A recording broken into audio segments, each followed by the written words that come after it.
now for a slightly less lengthy review.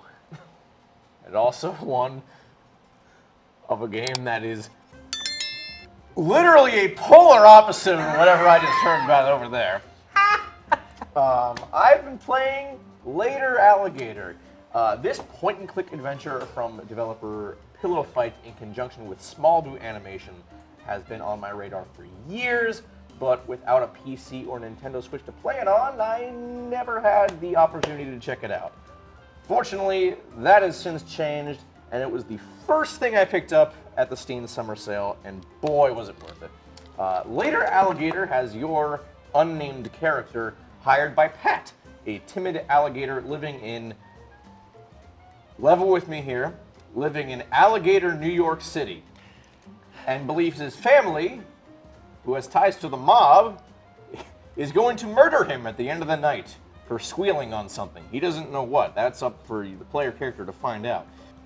You go around and talk to his family members and perform tasks for them in exchange for information, which can range from beating their high score in pinball, playing hide and seek and letting them win, keeping an overly complicated grill from breaking down, using a Ouija board to search for their husband that they definitely totally didn't murder, going on a practice state in which the game suddenly shifts from hand-drawn 2D animation to an anime-style visual novel. I could go on and on. Really, I could. There's a lot to go for there. But can you kill God?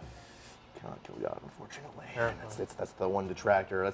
That's why it's not a 10 out of 10. The 2D animation from Small Boo is ridiculously charming and adorable, and it's also honestly kind of like what drew me to the game in the first place, because it's 2D animation and alligators. Two things I love.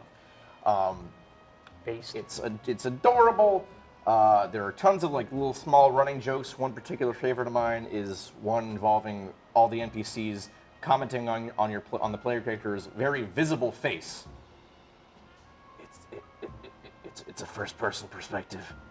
You can't see your own face, at least until the end of the game. Spoilers. And unraveling the mystery of what the event is surprisingly keeps the player guessing, especially after a second playthrough. I'm going to give it an 8 out of 10 because during that third playthrough, it does get a little repetitive because you kind of start to lose track of what you haven't done yet, and then you kind of spend a lot of time doing things you have already done in order just to wind down the clock to get to the end game where you do finally get the true ending of Later Alligator. But yeah, it's pretty solid, and I highly recommend it.